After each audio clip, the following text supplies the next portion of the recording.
Hey everyone, it's Peter Kerr from Daydream Nation. And today I've got a very special show. I've put a panel together on the once and done album, Coverdale Page.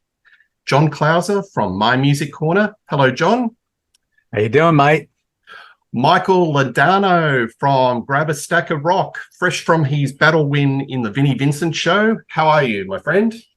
Awesome. Thanks for having me back, sir. Not a problem. Reed Little from the Contrarians. Always good to have you on, Reed. Peter, glad to be here. Not a problem. And last but not least, Tim Durling from Tim's Vinyl Confessions. Always a guest to have you on the show, Tim. Thanks, Peter. It's good. It's good to see everybody. We've never been all together on something before, so this is a lot of fun. Before I start on the show, it would be remiss if I did not make reference to the sad passing of Bernie Marsden. The news hit overnight. Bernie Marsden was, in my book, guitar royalty, played in bands such as Alaska, Pal Ashton Lord, UFO. But to me, it was in that classic Whitesnake lineup from the years 1977 or 78 to 1983, which he made his mark. So there's Bernie, and that's off the Whitesnake, Come and Get It. It has all the tasty Bernie Marsden guitar licks.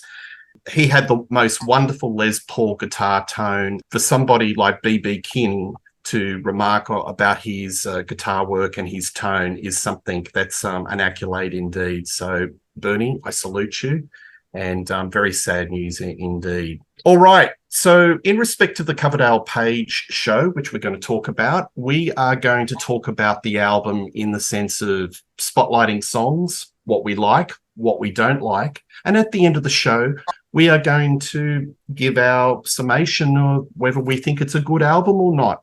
Now, the question I've asked this show is it more lead than snake, or maybe more snake than lead? So I'm sure our panelists will be making references to that. Now, the first question I'm going to ask each of the panelists is, what was your first impression when you heard that there was going to be a collaboration between David Coverdale and Jimmy Page? John. Oh, really? I think was my first impression.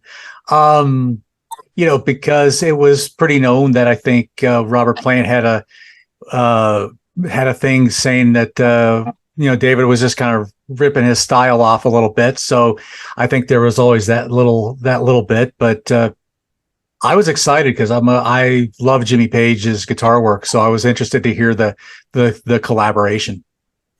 Okay. Mike.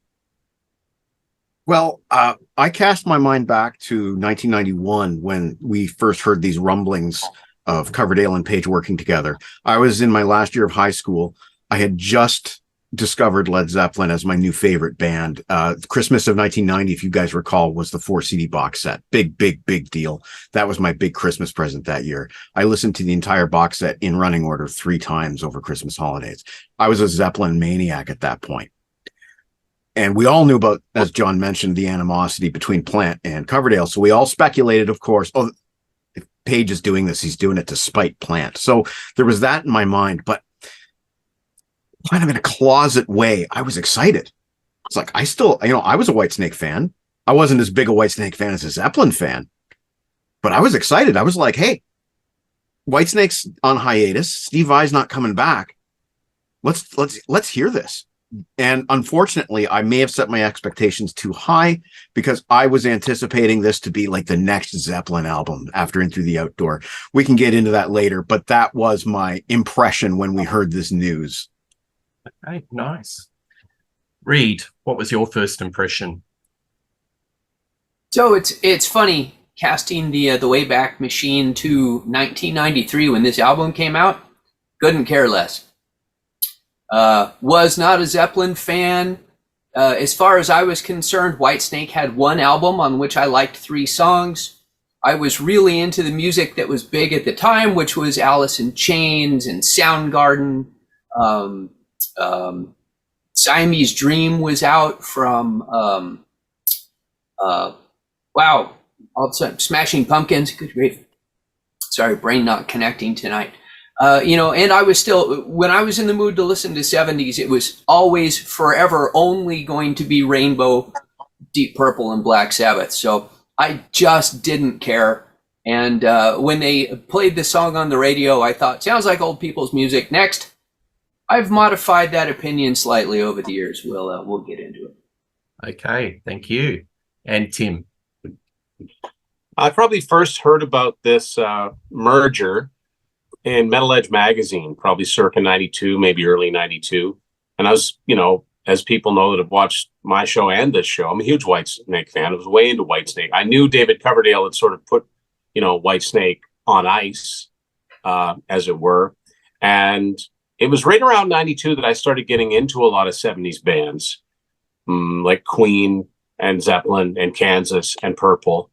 And I remember thinking, as John already said, well, that's interesting because Robert Plant loved making the rounds with his whole David cover version stick. And as a younger person, you kind of assume, well, Page must feel the same way. Well, obviously he didn't. or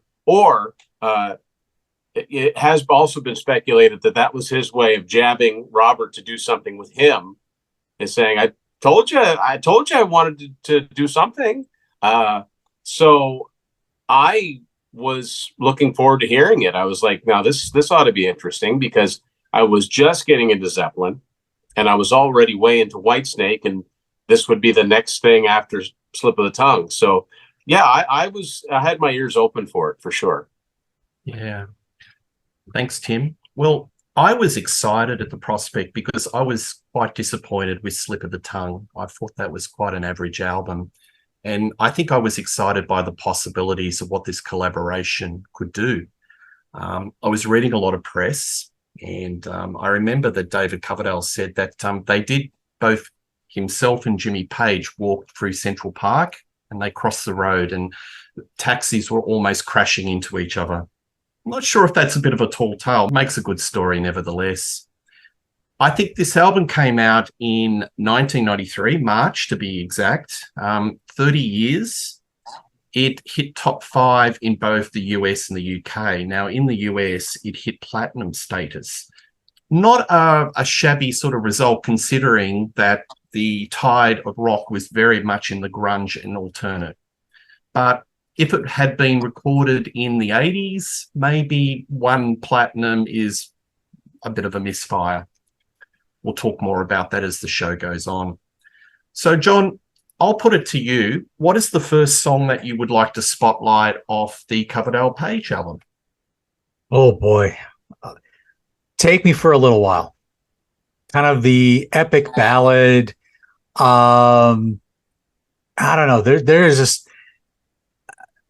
I think you hear David's voice not being the loud, kind of the higher pitch. He's allowing himself to sing, and it's a little bit more of just his normal voice. And it's a very tender song because of the lyrics. It just sounds like it's people who are growing old, and they're missing these times of days gone by, and they really just want to hold on to those memories of those days gone by. So, but it's like, it's a 6-minute epic. There's just guitars upon guitars upon guitars. And that's really it on this whole album. I mean, Jimmy Page just brings out the guitar army on this thing, but Take Me for a Little While was to me was just such a tender ballad song with the epic waves and flows.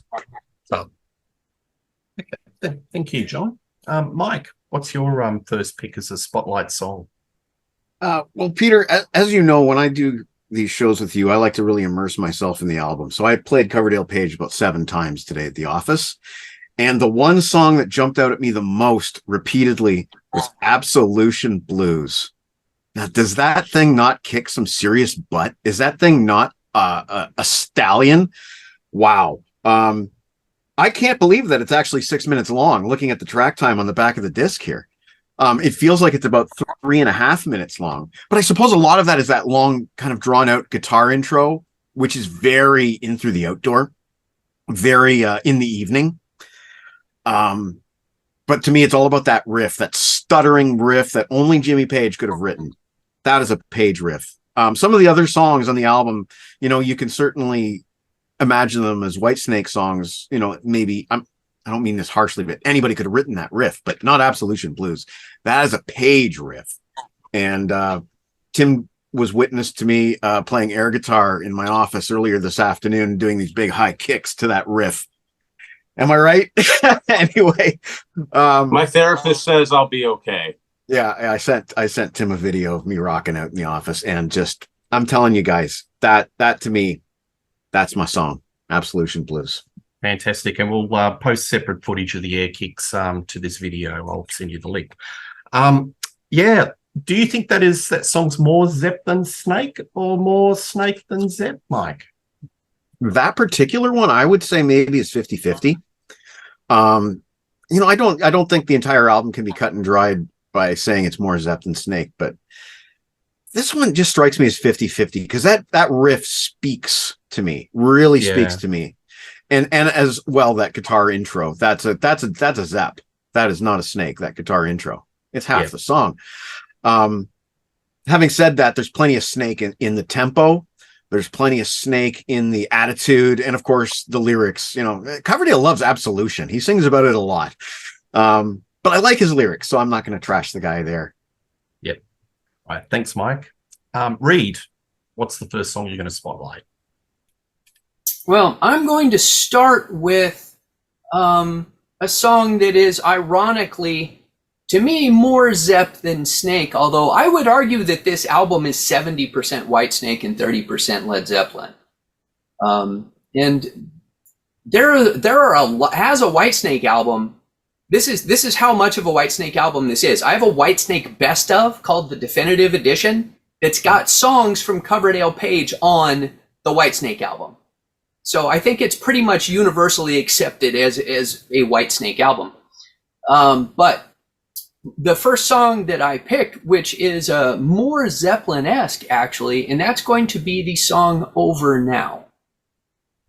So I actually am not a big fan of David Coverdale's lyrics, which makes it all the more interesting that I think this time he turns in a really heartfelt, pretty well-conceived set of images, a song apparently inspired by his messy divorce to Tawny Kitaen. And he has some really striking images. Like one of my favorite lyrics is, he said, and of course it's David Coverdale, so he delivers it like David Coverdale, but he says, "How you gonna live standing up against the wall?" So he's comparing life with Tawny Kitaen to a firing squad. And yet that's a very concise image, right? I mean, you get all of that imagery, all of that waiting for the hammer to fall, things are just going to turn out horribly, all in that one little line. And that was a level of wordplay that I don't think that David reached very often. So I'm really impressed by his lyrics on this song. And perhaps because those emotions were still so raw, I think he really delivers the material. I think his voice doesn't hold up particularly well on some of these tracks. He's still in that post slip of the tongue. His throat is just trashed, and in fact, it will never recover for the rest of his career. But on this song, he sounds pretty good. As far as Page's playing, I said I felt this one was very Zeppelin-y, and I don't mean that as an insult. It's not a put down. It's just Jimmy Page was Led Zeppelin. Led Zeppelin was Jimmy Page. Now, actually, all of my favorite Zeppelin songs were written by John Paul Jones. Nonetheless, Jimmy Page will always indelibly be linked to Led Zeppelin. And when you're working with Jimmy Page, you're going to get Zeppelin, right? He was not a prolific musician outside of Zeppelin. He had one solo album. He had a couple of things with The Firm. And that's basically it for all of the 80s. So he's bringing a lot of Zeppelin with him into this, and it had to come out on the tracks. And this was one where I think David mostly supplies the vocal and lyrics and lets Jimmy handle the feel of the music. Yeah, nice. Well, David was on record to say that he was, this is the divorce album. So there was a lot of spite, anger. I think Jimmy might have been going through a similar sort of relationship issue. So it's got to come out in the lyrics. And I think you summed that up pretty well, Reed. Thank you very much. All right, Tim, what's the first song you'd like to spotlight? Well, Mike took mine, so I'm gonna get one on the fly. I think just quickly, I think Absolution Blues is way more Zepp. I get Wearing and Tearing vibes from that. Love the riff to that song. I think Over Now has a lot of that sort of Kashmiric, the Eastern vibe to it with the strings. So switching gears a little bit, I'm going to go with the opening track, Shake My Tree. Starts off with beautiful, I'm assuming it's 12-string acoustic guitar, very, very well played. Jimmy, I used to have both the Firm albums and Outrider. I don't have any of them now because I don't really like them. I realized I did not really like just about anything on those albums. He gets some really good guitar sounds here. He writes some really good riffs. I think this is really heavy on Zeppelin, this song. But you got to understand with Coverdale Page, you get two very, very strong personalities. So it's going to be like this. So I think it's song to song, whether it's more Zeppelin than Whitesnake. Shake My Tree is a great way to open the album. The Zeppelin comes in a lot of ways. The light and shade, the mixture of acoustic and electric, the tricky time signatures. That's really, there's some complicated things when it comes in and out, and then the drums come back in, and then it stops up again.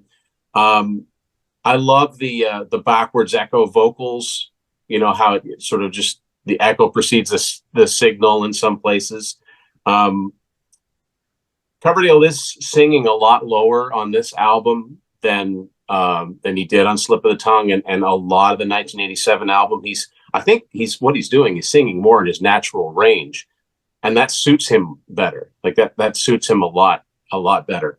But the real odd thing about Shake My Tree is that after all of the animosity and Robert Plant sniping in the press for really many, many years after, because even in 1993, Plant was promoting Fate of Nations, and inevitably they're going to ask him. I think it was an interview with Kurt Loder from MTV, and he makes a joke about it or whatever.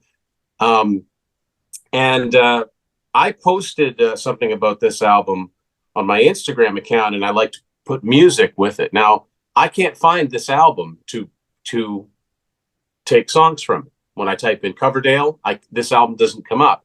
What I found was a live clip of Page and Plant, I'm assuming from their 94-95 tour, doing Shake My Tree. And I thought, well, that's interesting. So I put that on and I listened to it, and it's Robert Plant singing David Coverdale's lyrics. And guess what? Yep. It sounds good.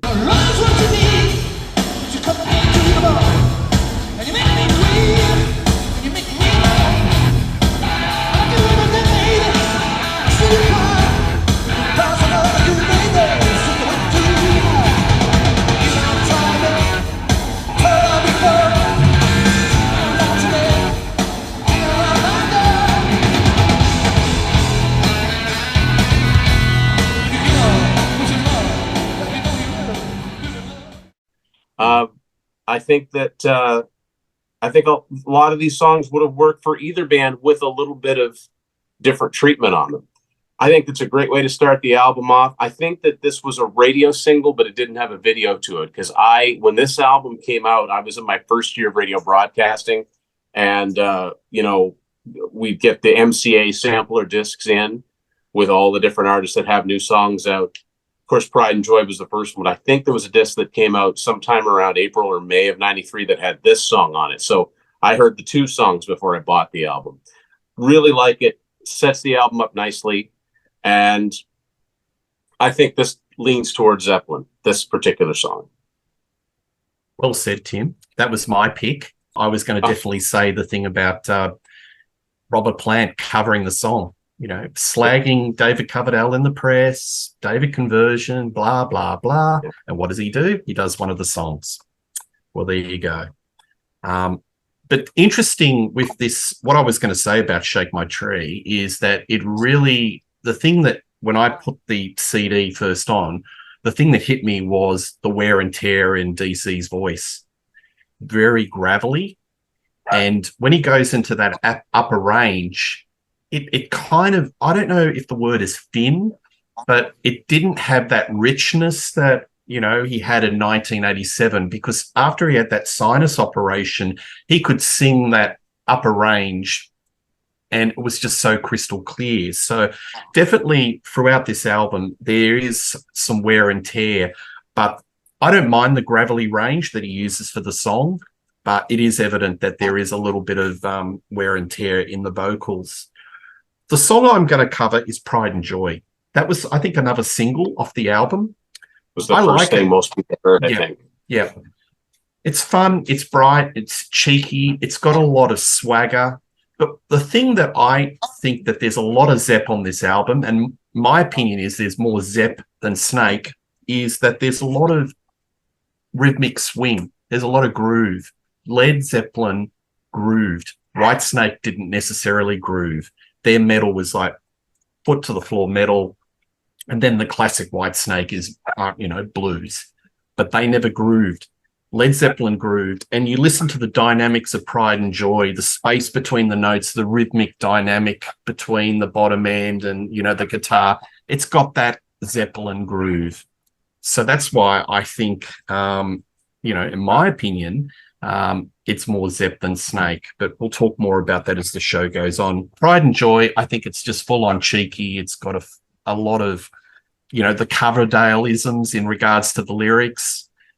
What Coverdale definitely brings in is a lot of the cheeky double entendres and a lot of the vocal material that, Jimmy Page or Paul Rodgers, for that matter, in the firm would never cover.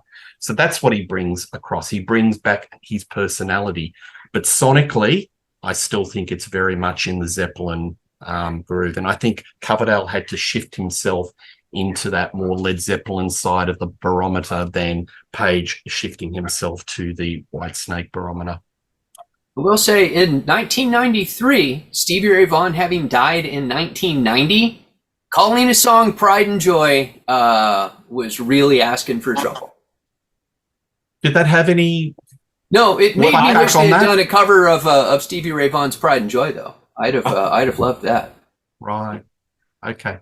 What I remember about it, like I said, from being in broadcasting, I was one of those guys, and I still am. I was one of those guys that was hanging on to what the older 80s bands were doing. I wasn't a grunge guy. I never was. That's just me. So when this came out, it was sort of, dare I say, it was a guilty pleasure. Like, people kind of snickered at this song, and I'm like, I get it, but at the same time, I liked it, and I made no secret of that. I mean, it was a number one mainstream rock hit on Billboard for, I think, 5 or 6 weeks. It took me a while to get used to that drum beat. It's got a tricky drum beat. I've heard it compared to when you mentioned the swing aspect. I've heard it compared to the song. I think I got this right. The titles sometimes I get wrong, but the song "Hot's On for Nowhere" from Presence. It's got that similar sort of jaunty, jumpy drum beat rhythmic pattern to it. I think the album is beautifully produced. I think it's a beautiful production job. It sounds, like I said, it sounds way better than the Verm albums or Outrider, which sounded muffled. I don't think either of those albums were produced all that well. And I think that Page worked better having that collaboration with Coverdale, and also Mike Fraser, who plays, he gets the MVP, I think, for this. And I think Mike's got a little bit more to say about that. But Pride and Joy. It's a well used, it's a well known title. But yeah, I do remember there being a little bit. Oh yeah, there's Coverdale. He's playing with a mic stand again, and but I thought it was a fun little song. I still do. A running gag for years with me and my buddy Matt has always been, so I can see where I'm going, baby. Like I've kind of thrown that in. I actually think Coverdale's lyrics, maybe it's because he was working with such a monster of rock. Not that he had worked with powerful people before, but it's Jimmy Page. I think he upped his lyrical game a little bit for the most part of this album. I've had my digs at modern day Coverdale lyrics, even though I'm a big fan. I think his lyrics are really a cut above on this album. Some songs more than others, but maybe not this song, but this has personality. This has his personality in it, even though musically I think it's more Zepp. Yeah, I think so too. And if I was going to say Zepp, I think Presence would be the album that I can sort of correlate Coverdale Page to out of all the Zepp albums. Yeah, there's a little bit of the early stuff, the riffage, but I think Presence, which is where they were really exploring their groove and the dynamics and the different time signatures, is the one that I sort of relate Coverdale Page to.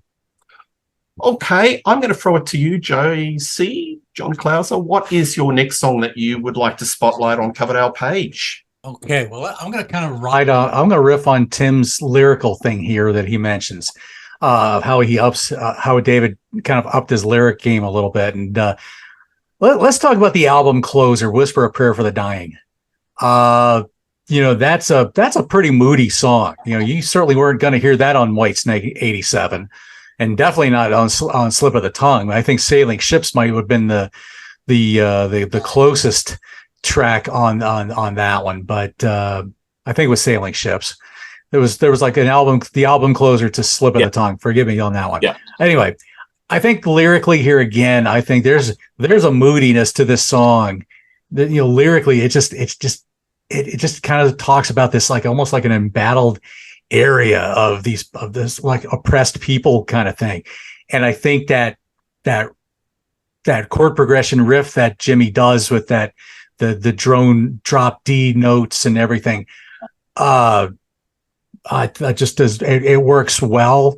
It's got a little bit of that Kashmir kind of feel, but then it does kind of get a little faster, and then there are that heavier part where you get these, dare I say, almost a bit grunge sound with the one chord progression where David does yelp a lot higher, and you hear that fry in his voice. You get that one say like you can't read, you cannot write, you're so scared you can't sleep at night. You try to carry the heavy load walking down Armageddon Road. That whole section, those sections like that, where it's like he's singing high, but Jimmy's playing almost a grungy, detuned kind of riff with it. And but again, I think it's a great album closer.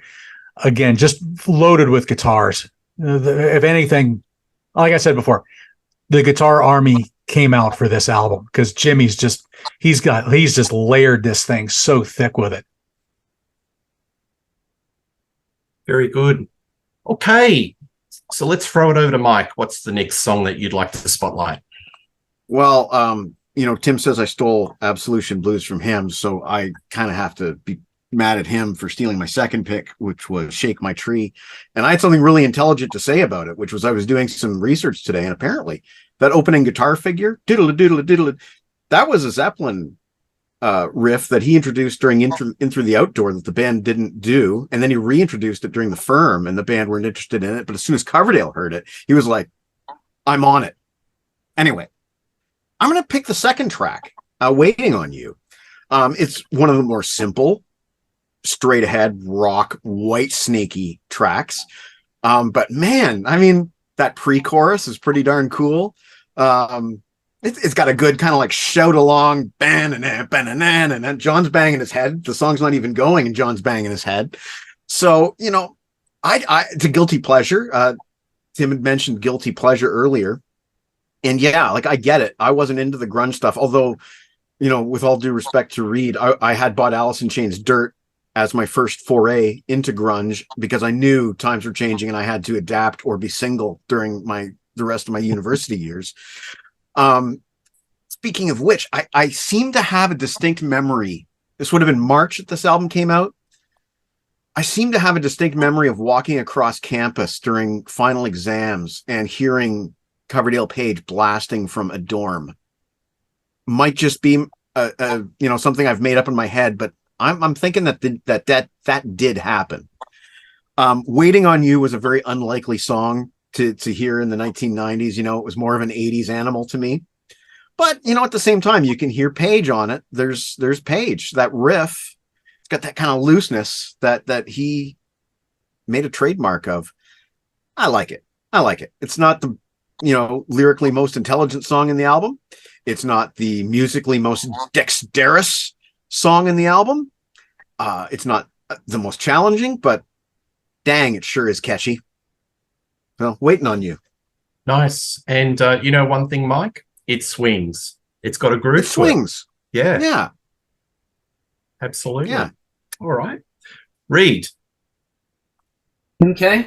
Let me just throw out something about grunge. Now, I often say, because these are the circles we hang out in, and where else are you going to say something like this?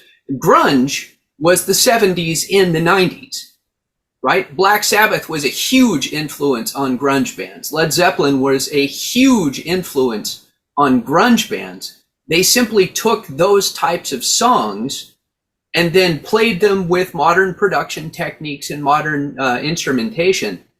So stripping back the 80s, you got the 70s. I mean, Led Zeppelin was influential on your Rats and your Motley Crues and your Quiet Riots. Then you kind of skip over the hair metal days, and then you get to grunge, and grunge is once again heavily influenced by Led Zeppelin. So I think it's very interesting then that a band that is functionally the poor man's Led Zeppelin couldn't sell tickets because of grunge. But I get it, because again, I was 25 when this came out, and to me, I was like, it's old people's music. You've got the icon from the 1970s and one of the icons from the 1980s, but the 1990s weren't the 1970s or the 1980s, right? So it was time for the next generation to come in. Now, that said, I'm trying to think of how much I want to piss off Peter's audience. How much do I want to piss those people off? Oh, so am I Reed. going full Ace Frehley on this? I'm just going to say, I'm not a Jimmy Page fan. I'm sorry. But to me, it is like somebody coming in and now I get it. Jimmy Page is unquestionably one of the most influential guitar players who ever played rock. Period. End of story. Every guitar player I love was influenced by Jimmy Page. I don't care.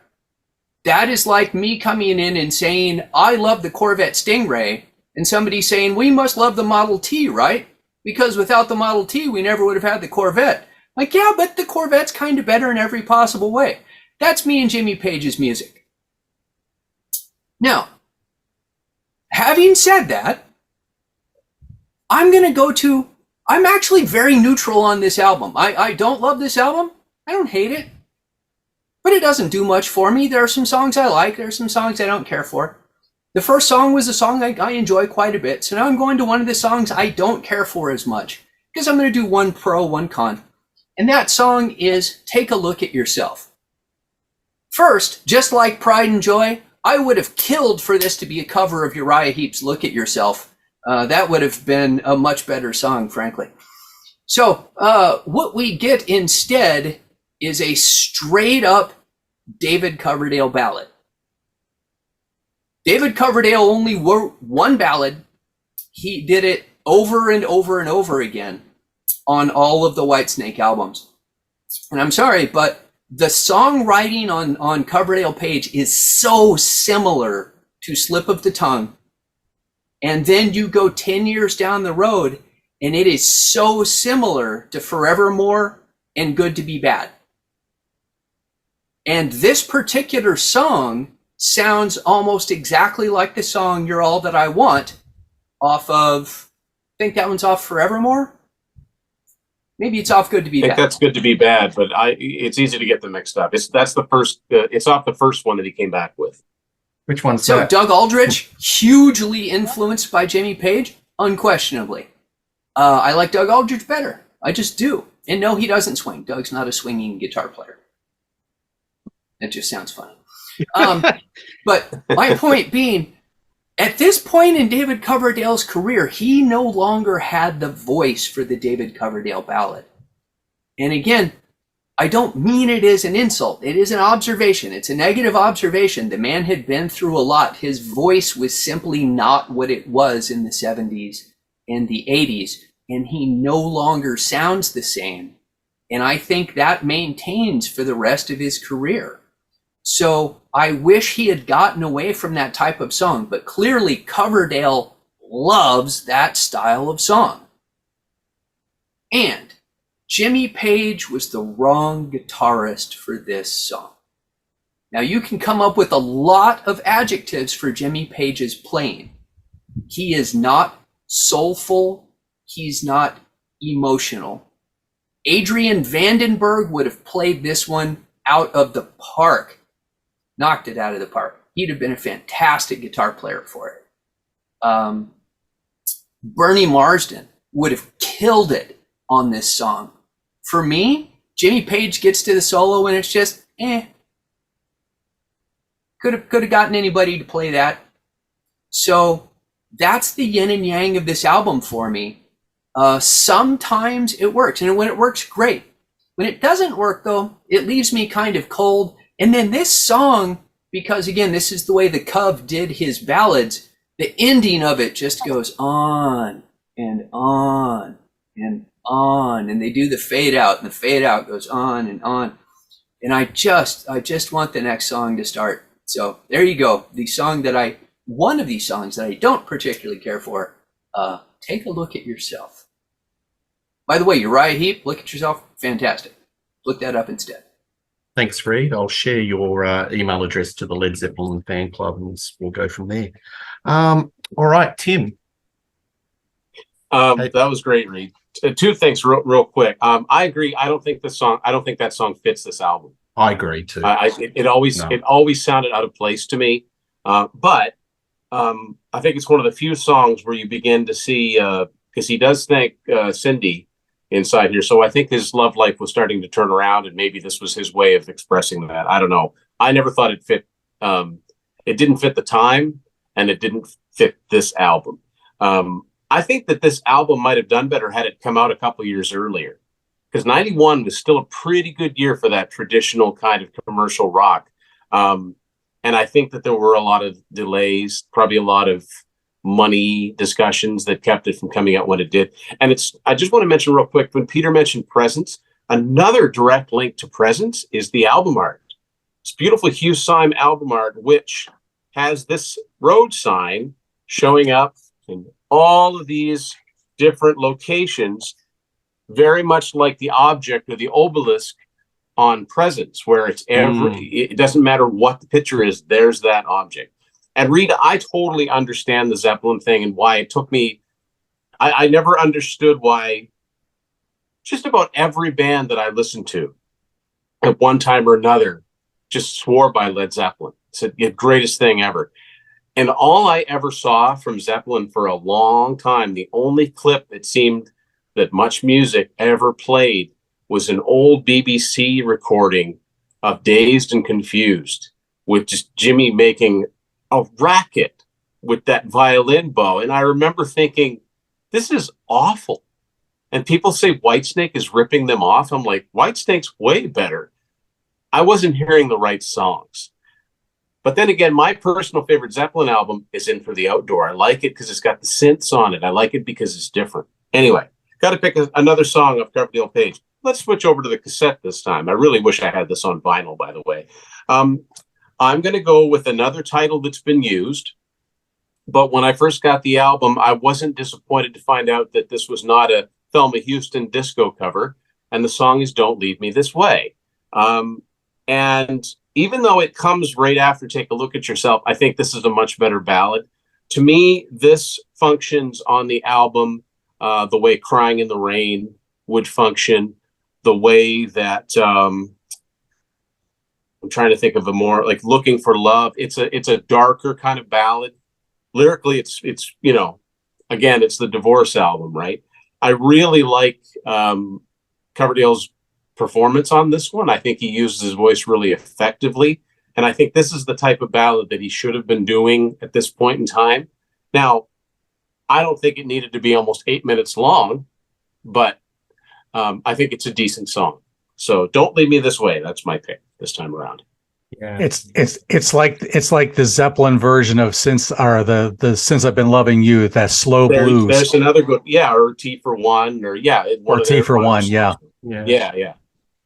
Tim, got a question to you. Do you think this album would have been done better if it came out in, say, 1982?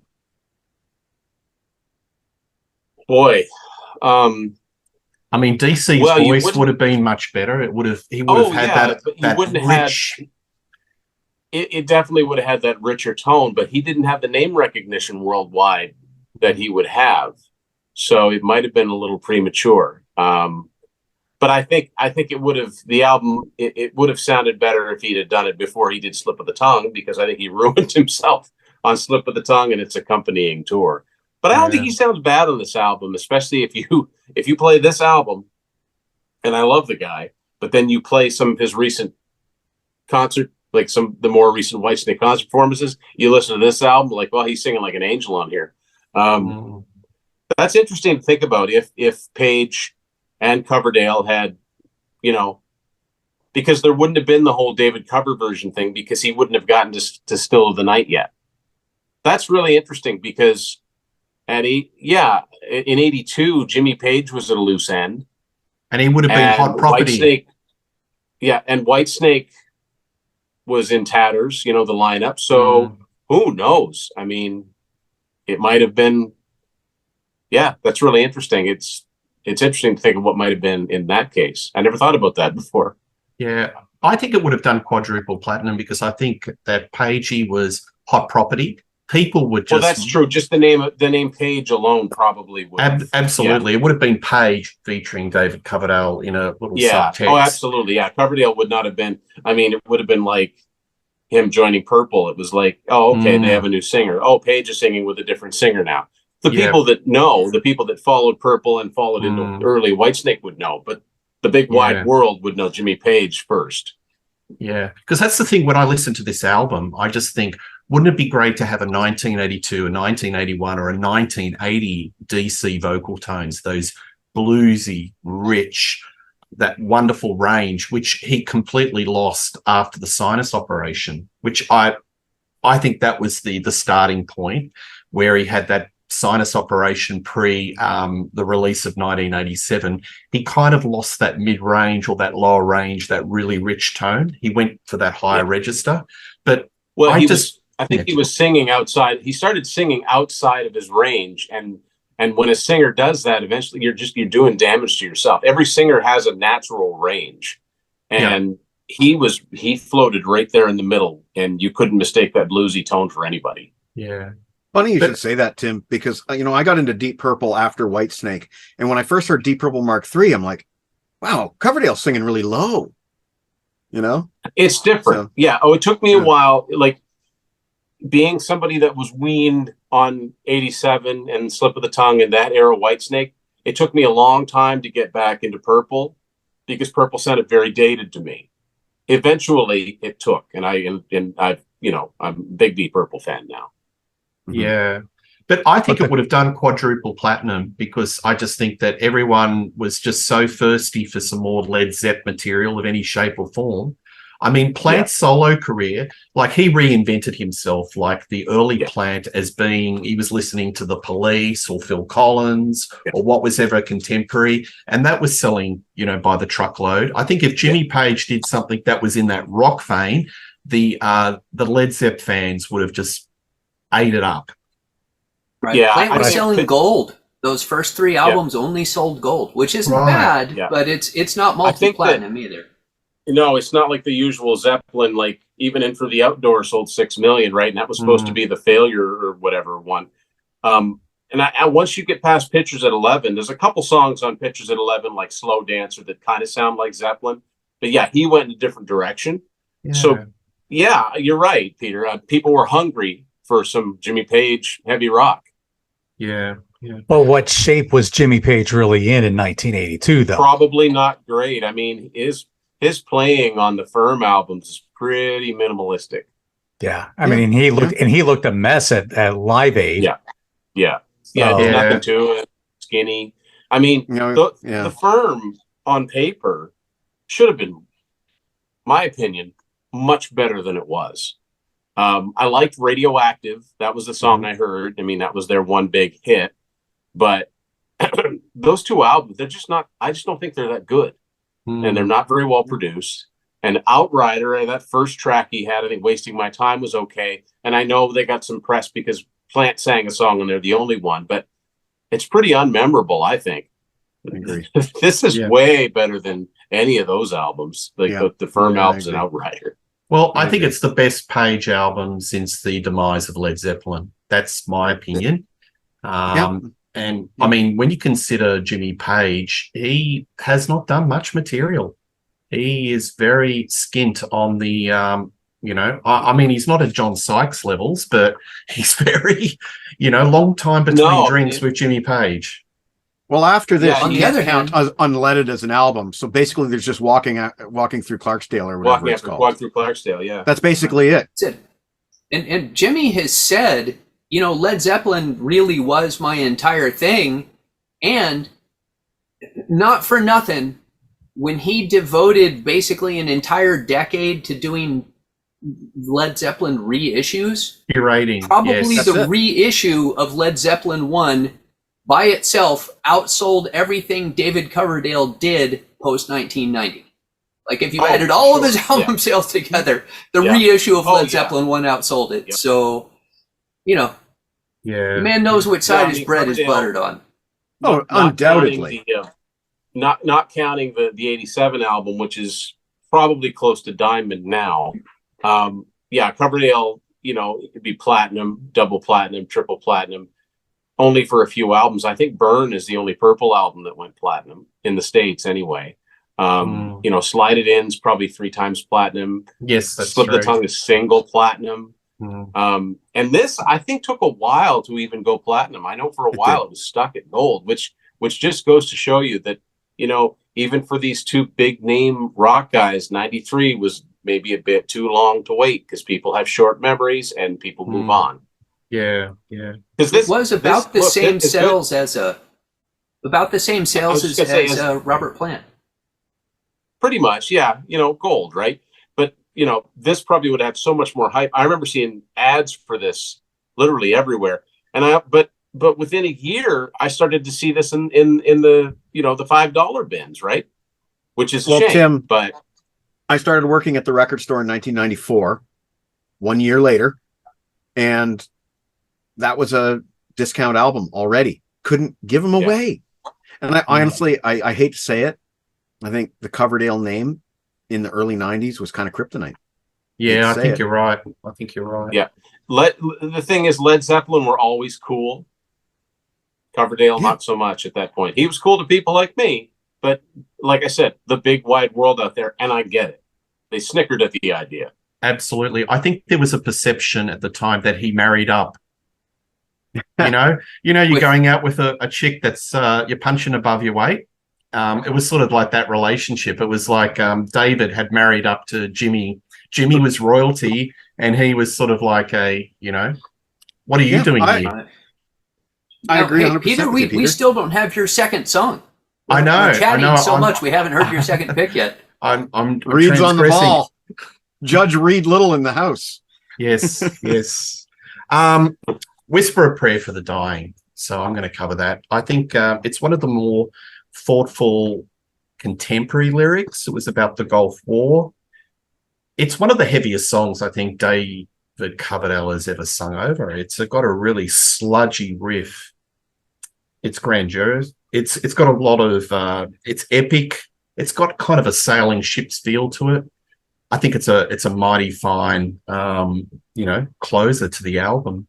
I was hoping you were going to compare that to Sailing Ships. Yeah, I think so.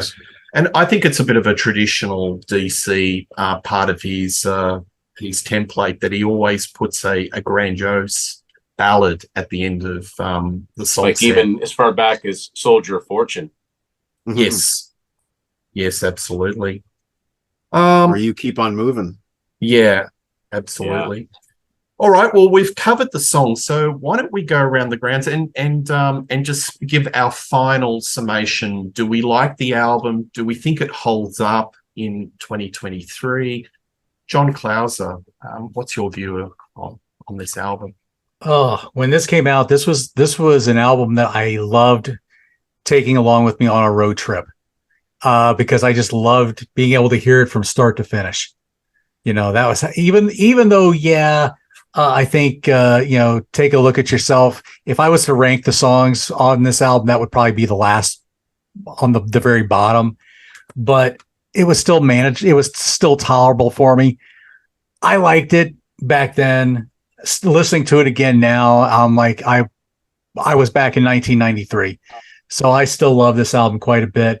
Some of the songs maybe haven't aged as good. So if I'm going to rank it, I would probably give it at least an 8. I wouldn't go perfect 10, but I wouldn't go terribly low either. But I'd say at least an 8. I still love listening to this, and I still marvel at just how much guitar Jimmy Page put on this thing. Just how many overdubs and just how many layers he's just stacked in on top of this. It just blows my mind. Nice. Thanks, John. Mike, what's your opinion on this album?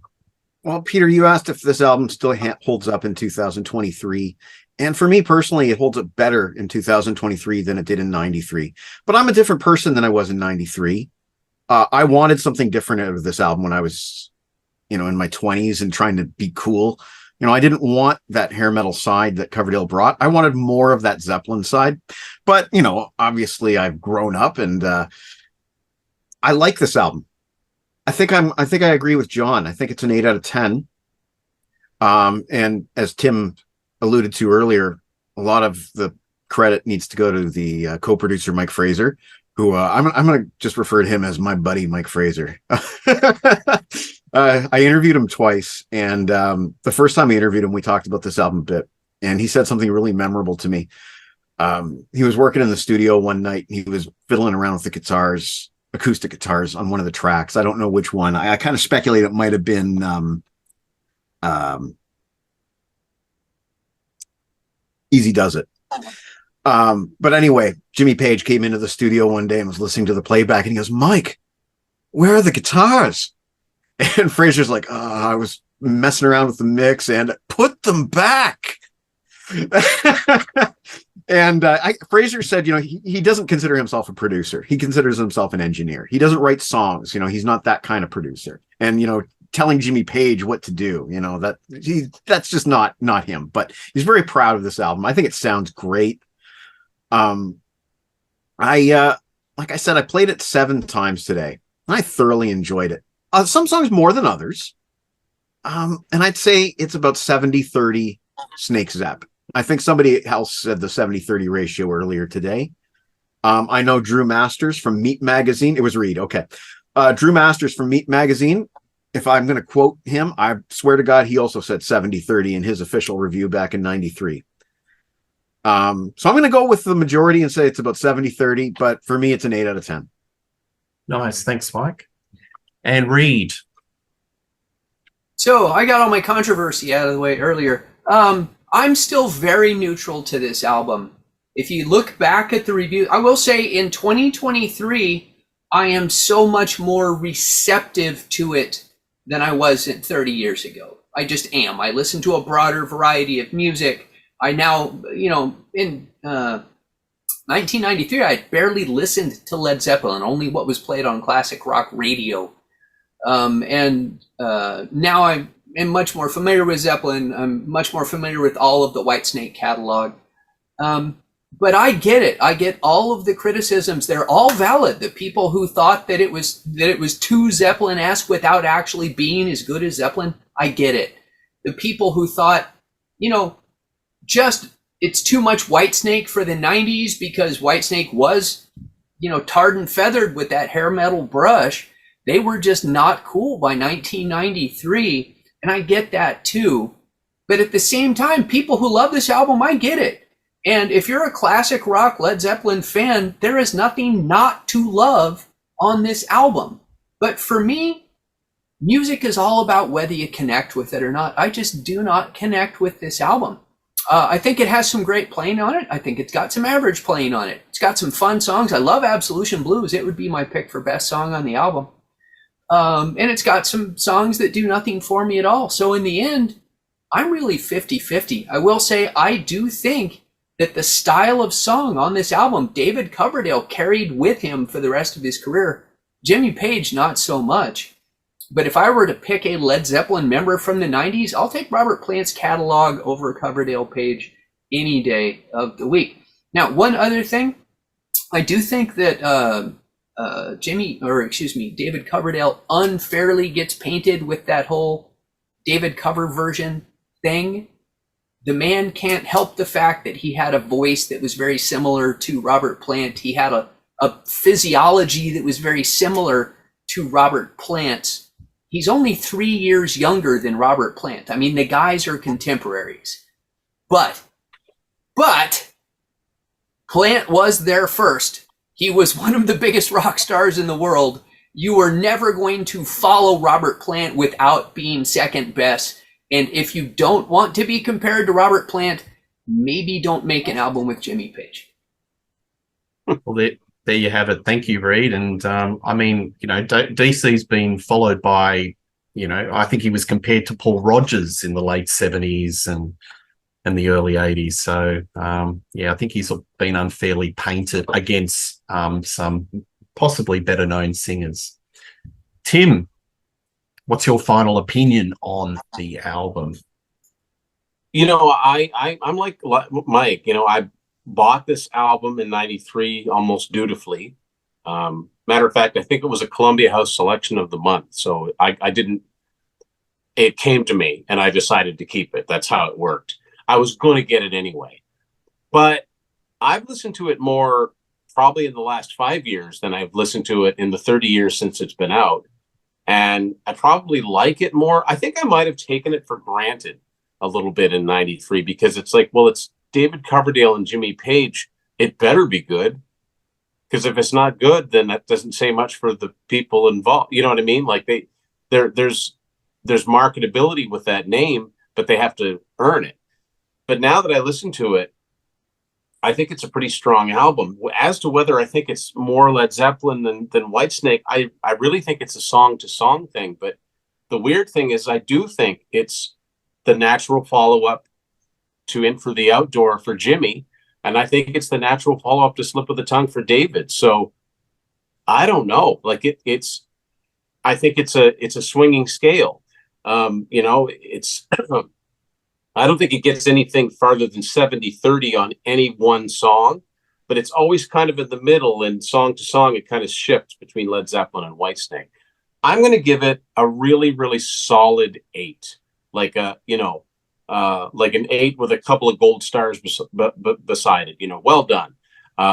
It's not a 10, it's not perfect, and I don't even know if it's quite a 9, but it's a solid 8, maybe an 8.5. Okay, nice. Well, this album to me, I'll probably give it a solid 7. So I don't think it compares to the golden age of Whitesnake or the golden age of Led Zeppelin, but I think everyone was grateful that we had some output and a collaboration between both. The things that sort of tainted a little bit to me is DC's voice. There's a bit of wear and tear. I miss that richness of DC, the late 70s, the early 80s, where he had that beautiful, rich lower tones. He seems to have lost that. And he is going for the upper register. And because he's got all of this Led Zeppelin-ish type riffage behind him, he kind of feels that he has to sing like Robert Plant and go for those higher type of operatic type of vocal lines. To me, that sort of was a little bit of a, not quite sure. There are some songs I don't think fit into Jimmy Page's wheelhouse. Like Take a Look at Yourself, Take Me for a While. I wrote down against those songs, it doesn't fit Jimmy Page's universe. And I don't know if you folks have ever seen some of the coverage of Coverdale Page in Tokyo, because they did do a series of 6 or 7 live dates. Coverdale Page, when they do the Led Zeppelin and when they do the Coverdale Page material, sounds great. But when they do the Whitesnake, Jimmy doesn't sound so good. He has a stab at Still of the Night. He can't do the lead break. He does slide it in. I think there's some other songs. It just doesn't fit. So there's something sonically on this album where I think Jimmy K, a bit on the Whitesnake side of the barometer. So for me, it's a solid 7. I think it ages quite well because any music that harks back to classic rock ages a lot better than what was fashionable in that day. So I'll argue there is some material on this album that has aged better than some of the, say, the filler tracks on 1987. That might be controversial, but anything that harks back to a particular kind of classic, whether it's bluesy or whether it's classic rock, will go, age much better than something that's kind of a little bit fashionable with those particular times. All right, gents. Here we have it. I think we all liked the album. I think we both, we all gave it a bit of a thumbs up to varying degrees. Wonderful to have you all on the show. John Clauser, My Music Corner. Check out wonderful YouTube channel. Mike Ladano, Grab a Stack of Rock. Always great to have you on the show, mate. Reed Little, The Contrarians. Fantastic to have you on the show. And Tim Durling, always great to have you on the show from Tim's Vinyl Confessions. Tell us what you think of Coverdale Page. Please like and subscribe to Rock Daydream Nation. And one thing's for sure, you'll see these gents on this channel real soon. Cheers.